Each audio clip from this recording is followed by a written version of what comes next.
5 குழு தலைவர்கள் இருக்கிறாங்க. ஒரு குரூப்புக்கும் ஒரு அமைச்சர், ஒரு தலை.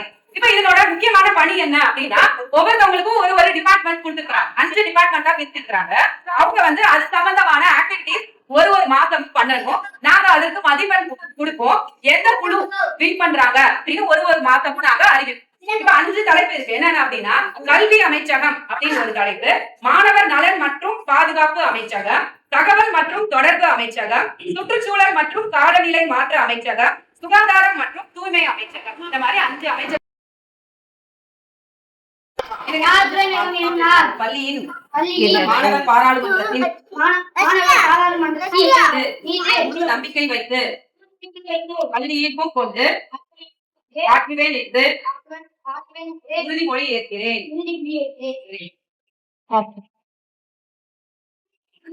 பள்ளியில் மாணவர் பாராளுமன்றத்தின்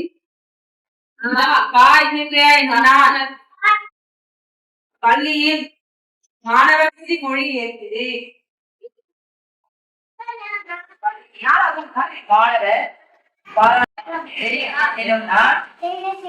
பள்ளி மாணவர்